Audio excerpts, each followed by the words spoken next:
Hey everybody, and welcome back to Front-End Expert. In this video, we will be discussing the event-driven programming paradigm within JavaScript.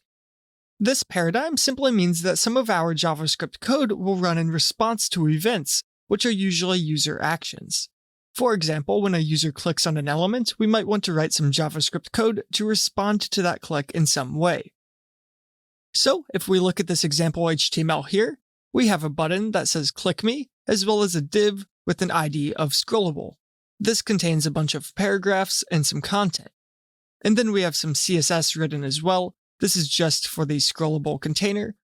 We give it a height and we set the overflow property to auto. So when the paragraphs are larger than the height, it will need to scroll.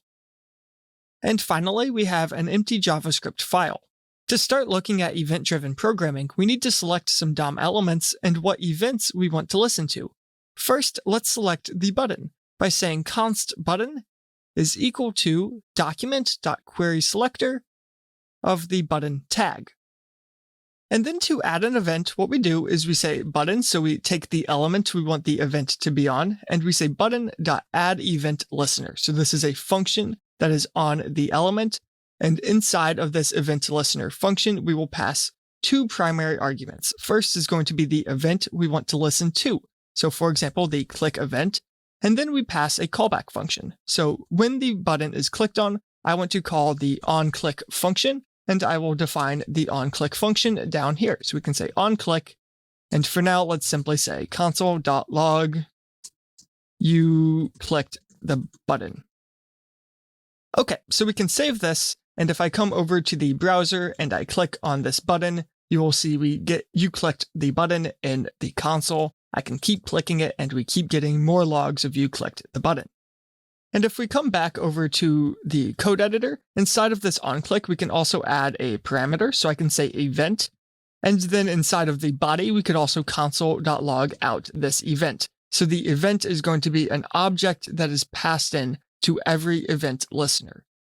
These can be a little bit different depending on what type of event you are listening to, but they have a few common properties that are pretty useful. So we can also do console.log of event.type, and let's also do console.log of event.target.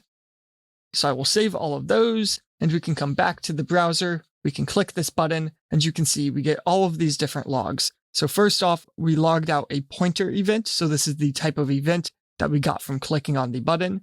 We logged out click, which was the type, so this is essentially whatever we passed in as the first parameter to add event listener is the type of event that was fired. The event.target is going to be what the event fired on. So in this case, it fired on the button. And then we also have the you clicked the button text as well. Now, similar to event.target, we also can simply log out this. So I can say console.log of this. And this is going to work very similar to event.target, but there is a key difference. So this is going to log out whatever was before add event listener. So in this case, the button. So no matter what, this keyword in onClick is going to be bound to the button. However, event.target is going to be whatever was actually clicked on. And that might sound like it's the same thing, but I will show you an example in a moment where it's not. But for now, let's also remove these other logs so that we can see that both event.target as well as this are going to log out the same thing. So let's save this code, come back over to the browser, I can click on click me, and you'll see we log out the button twice. So once for event.target and once for this. Okay, but let's come back to the code editor, and I want to show an example of where this is actually going to be different. So what we can do is instead of simply saying button.addEventListener, let's also add an event listener to the body. So we can get the body by simply saying document.body, and I want to add an event listener here. So I can say add event listener, and I will add the same event listener. So we will add click, and we will say on click. And then we can add the semicolon here. Now let's save this, come back to the browser, and click on click me. And you can see we logged out the button twice, as well as we logged out the button and the body. So when we clicked on the button add event listener first logged out event.target, which was the button, and it logged out this, which was also the button. But for the click on the body, which is below the button, the event target was still the button. So this is what we actually clicked on. But this ends up clicking on everything below it as well. So this is still going to be whatever is before the add event listener call. So because the event listener was on document.body, this is going to be bound to the body. However, this in the first instance was bound to the button, but both of them have the event target as the button because that is what we actually clicked on. So this is essentially whatever was on top when we clicked on it. Now this process is known as event propagation. So if I come back to the HTML for a moment, we can see what we mean by event propagation. So event propagation happens in 3 phases. First, when an event fires, it starts out at the root, so the root of the DOM, and then it slowly hones in on whatever the target was. So in this case, it would also end up clicking on the body, and then it clicks on the button. So we sort of traverse down the DOM until we get to the actual target. And that brings us to the second phase, which is the target phase. So the first phase is known as the capturing phase, where we move down the DOM, and then the target phase is where we fire the event on the actual element. And then finally, we have the bubbling phase, and bubbling is where we go back up. So we move back to the body and then back to the root of the file. So we would move back up the DOM in the bubbling phase, and in the capturing phase at the beginning, we move down the DOM. By default, in the capturing phase, no event listeners are actually going to be called. The first event listener will be in the target phase. That is why we logged out the button as the first time. But then in the bubbling phase, when we move back up the DOM, we also call the events on all of the elements we see. So in the case of this JavaScript file, we called the event on document.body during the bubbling phase. So when we moved back up the DOM, we ended up calling the onClick with this bound to the body. Now we can actually change this default behavior. So what I can do is I can say event.stopPropagation. And what stop propagation is going to do is it says stop the propagation process wherever we are. So in this case, the first onClick handler that runs is on the button because it happens in the target phase. And then we call stop propagation. So this says stop going through any more phases. So this means the bubbling phase won't happen, and thus the document body event listener will never fire. So if I save this file and we come back to the browser and we click on click me, you can see all we end up logging out is the button twice. So the event target and this were both the button in the button event listener, but we never call the body event listener because of the fact that we stopped the propagation.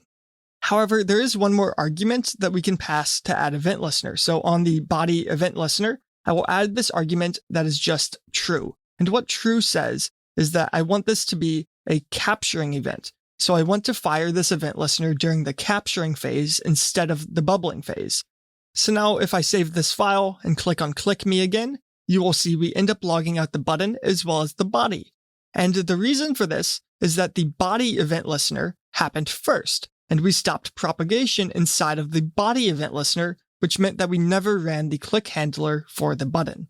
We could also come over here and comment out the event stop propagation line, run this code again, and you'll see when I click on click me, now we get all of them, but the order has reversed. So we clicked on the body first because this happened during the capturing phase, then we click on the button during the target phase. So the capturing phase is before the target phase. So now the body with the value of true is getting its event listener to fire before the button gets its event listener to fire. Now it is worth noting that not all events propagate, so some events by default do not go through this process at all. For example, if you scroll, it only scrolls on the element that you are scrolling. It isn't going to scroll all of the nested elements. That would be a very confusing user experience. So most of the time you can sort of assume if an event is going to propagate or not. Now coming back to the JavaScript, there is also one other function we can call similar to stop propagation, but instead of stop propagation, what this is going to be is prevent default. And what prevent default does is it stops whatever the default behavior in the browser for that event is. Now most of the time we don't need this, but there are some events in the browser that have some default behavior that you might not want, and if that's the case, you can prevent them using this prevent default function. Okay, so let's remove the call to event.preventDefault. And what I want to show next is that in the event listener, instead of just passing in true or false, we can also pass in an options object as the third parameter. And this object has 4 different values it can take. So first we have capture, and capture is going to work just like that third parameter of a Boolean we had. So if we say true, then the event listener will fire during the capture phase instead of the default bubbling phase. We can also add the value of once, and what this says is that we want the event listener to only fire one time. So after one time, just remove the event. So we can say once is true, and now this event can only happen one time. Next, we can also say passive, and what passive says is if it is true, we are telling the browser that we are not going to call event.preventDefault. The reason this can be useful is it tells the browser ahead of time whether or not it's going to need to run the default behavior, so it can prepare to do that, and it can do it more efficiently. Now, most of the time we don't need to do this, but it can be good for some specific events. Specifically, the touch start and touch move events, which allow you to touch the screen on a mobile phone and sort of scroll that way. Those events, we can cancel that entire behavior. So most of the time when we use these events, we want to say passive is true. This will tell the browser that we aren't going to prevent default and we actually do need to scroll when the user touches the screen. But again, this is just an optimization you can make. It is not going to change any behavior. And then finally, we have signal. So signal is going to point to an abort controller.signal. So we can create this abort controller, and we don't want the entire abort controller class here. We just want an instance. So I can create an abort controller by saying const abort controller and set this equal to a new abort controller. And the idea here is that we can abort an event, which essentially is just going to remove the event listener. So whenever we call abort controller.abort, it is now going to remove this event listener. So for example, if I call this right after adding the event listener, and then we can also remove the call to document body.add event listener. So this is a little bit less confusing. We can save this file, and you can see when I click on click me, nothing is going to happen because of the fact that we called the abort method, which removed the event listener. However, if I comment this out and we save this again, come back and click on click me, you can see we get the button is being logged out as the event target as well as this. However, if I click again, nothing is going to happen. The reason for this is because we have once as true. So because once is true, we can only call the event listener one time and then it gets removed. Okay, so I'm going to get rid of this abort as well as these options. We aren't going to be needing these anymore. And one more thing I wanted to show is that we can also manually get rid of an event listener. So we can remove an event listener by saying button.remove event listener. And then what we do is we pass in the same arguments. So I can say click, and then I can say on click. So these are the same arguments as we passed into add event listener. And because I immediately removed the event listener, now when I save this file and we come over to the browser and I click on click me, nothing is going to happen because we immediately removed the event. Now we could remove the event inside of onClick, and this is essentially the same thing as once. So now when I save this, I can click on it once, but after I clicked on it, it removed the event. So now I can no longer click on it anymore. Okay, so now what I want to do is I want to come back over to the JavaScript and let's simply discuss a few more common events we have. So instead of click, we could call DBL click. And DBL click is a double click. So this means that you click on the button 2 times. So if I come over here, let's also remove this remove event listener, save this file and click on the button, nothing is going to happen. But if I double click on the button, it fires the event. We also have a few other events we can call here. For example, we can say mouse down, and this is the same as click, but it fires when the mouse is clicked down rather than waiting for the button to be released. And we also have mouse up, which fires when the mouse button is released. So essentially click fires if mouse down and mouse up both happen on the element. Most of the time, these are essentially the same, but they can have slightly different effects, such as if a user clicks outside of the element, then they move their mouse over the element before releasing. That edge case would fire mouse up on the element, but not mouse down or click. Click also usually only looks at the left mouse button, whereas mouse down will allow clicking with the other buttons on the mouse. But anyways, most of the time, we just use click unless there's a specific reason to use one of the other events here. Okay, so let's remove this code, and let's look at some other events. One type of event that can be useful is to listen to keyboard presses. So we can do this on the window. So I'm going to say window.add event listener, and we're going to add the key down event. So key down is going to listen for when you press a key down. And for now, I will just pass an arrow function. So we can say event, add the arrow function. And what I want to do here is say console.log of event.code. So event.code is going to get the code for whatever key I clicked. So for example, if I save this and we come to the browser and I click the spacebar, you can see it logs out space. And then if I click, say, the J key, it logs out key J. If I click enter, it logs out enter. If I click on tab, it will log out tab, and so on and so forth. Now, similar to key down, we also have key up, which is going to only log when I release the key. There's also a key press event, but this is actually deprecated, so you will want to use key down or key up. Okay, so next what I want to look at is scrolling. So let's remove this code and let's get the scrollable container. So I can say const scrollable, and I will set this equal to document.getElement by ID, and we will get the scrollable ID. And with scrollable, what I want to do is I want to add an event listener, and we want to listen to the scroll event. And then with the scroll event, I will pass in an arrow function. So we can say event, and we can add an arrow function here. Now what I want to do here is let's console.log, and we can say event.target.scroll top. And scroll top is probably going to be the most useful property to use with the scroll event. So I will save this file. And now if I come over to the browser and we scroll in the scrollable container, you can see we fire tons of events. So as I scroll, it fires events with the scroll top value. So as a reminder, scroll top is essentially how far down we are scrolled. Now a similar event we have to the scroll event is going to be the mouse enter event. So I will change this to mouse enter. And inside of mouse enter, instead of logging out the scroll top of the target, what I want to do is I want to log out the event.pageX and event.pagey. So I can save this and come back over to the browser. And whenever I put my mouse over this box, so over the scrollable container, you can see it logs out where my mouse was. And if I remove my mouse and put my mouse back over it, it logs out where my mouse was once again. So you can see when I enter at the bottom, we are always getting this Y value of about 145 because that is the page Y value of the bottom of the scrollable container. But if, say, I enter from the top, we will get this value of 45 because the top of the scrollable container is roughly 45 pixels down.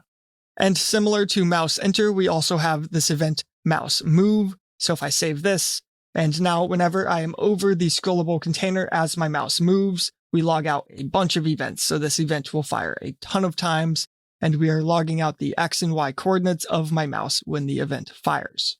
Okay, so now what I want to do is let's come back over to the code editor and let's look at drag and drop. So I'm going to get the button back. So we can say document.querySelector of the button, so the button tag. Okay, so now to listen to drag events, what we can say is button.addEventListener. And what I want to do is start with drag start. So drag start is when we start to drag something. So this is useful for drag and drop. When we click on it and start moving the mouse without releasing the click, we call the drag start. And for now, I will add an event that is going to simply console.log out the event. Now, what we also have to do is we have to come back to the HTML. So I will come over here and we have to add to the button a draggable attribute, and we have to set this equal to true. So this isn't a Boolean attribute. We actually need the string of true here. And all this says is that this element can be draggable. Most elements do not default to draggable other than images. So if we want to be able to drag something, we need to set this to true. So I can go ahead and save this. And now you can see if I come back over to the browser and we click on this button, I can actually drag it around. And you can see as I drag it around, we logged out this drag event. Okay, so now let's come back over to the JavaScript, and I will also remove the mouse move event listener because it is clogging up the console with lots of values, and that's a little bit confusing to look at, so we don't need this anymore. Okay, so let's save this. And now what I want to show is how to actually drop the element somewhere. So I want to be able to drop it inside of the scrollable container. So what I'm going to do is I'm going to say scrollable.addEventListener, and we're going to listen to the drop event. So for the callback function to the drop event, we will add an arrow function. And inside of this arrow function, what I want to do is I want to say scrollable, and I'm going to prepend the button. So what I'm going to do is I'm going to add the button to the scrollable container. And because this is the same element, that is going to remove it from where it was on the DOM before. And next, when we want to be able to drop an element inside of a container, there's one more thing we need to do, and that is we need to go to the scrollable and add an event listener to the drag over event. So this is an event that fires whenever an element is being hovered over the container. And we can add the callback function here as well. And all we need to do here is say event.preventDefault. So the default behavior of drag over is not going to allow us to actually call the drop event. So we need to prevent the default behavior of drag over, and this will allow us to use drop. So now I will save this. We can come back over to the browser. I can take the click me button, drag it, and if it is hovering over the scrollable container, when I let go of it, you can see the click me button is left inside of the scrollable container. It is prepended to the beginning of it because that is what we did in the event listener. Okay, so now what I want to do is let's come back over to the JavaScript. Let's remove this code again. And what I want to look at next is this idea that is known as event delegation. So the concept of event delegation is that sometimes we have some container and we need to run events on the contents of the container, and all of the contents might have the same event listener. And the more event listeners we add to the browser, the slower our page will start to run. Now, most of the time, if we have, say, 10 event listeners, this isn't going to be something we need to worry about. But as our pages and applications scale up, if we have a ton of event listeners, it can actually take a toll on the performance in the browser. So the idea of event delegation is to simply have the event listener be on the parent, and we can utilize propagation to then have the parent call functions based on which child was actually clicked on, so what the target of the event was. So for example, let's take the scrollable container, and I'm going to add an event listener to it, and this is going to be a click event. And inside of this click event, we will add an arrow function as the callback function. And in this callback function, what I want to do is I want to check to see what the target was. So what I will do first here is I will say if the event.target does not equal, so if it's not strictly equal to this. So in the case that we actually clicked on something that was not the container, we clicked on something inside of the container, then this is the case where I want to delegate the event. So in this case, let's just say event.target.textContent. So we are going to change the text content of whichever paragraph we clicked on to say clicked. Okay, so we can add these semicolons here, save this, and you'll see that now when I come over to the browser, if I click on anywhere random inside of the scrollable container, nothing is going to happen. But if I click on one of these paragraphs, say this second one, it is going to change its text to say clicked. I could click on the first one as well. I could scroll down, maybe click on this one. So what it's doing is it is delegating the event. It is checking the event target, and it is running some code based on what the target is, but we only have one event listener, so this can be a little bit more efficient in the browser. Okay, so that's going to be the end of this video on event-driven programming. As you saw, there are tons of events in the browser that we can listen to. We covered most of the more common ones in this video, but do you know that if you're wanting to listen to any other user action, there is probably an event for it. So that will do it for this video. I hope you enjoyed and learned something new, and I'll see you in the next one.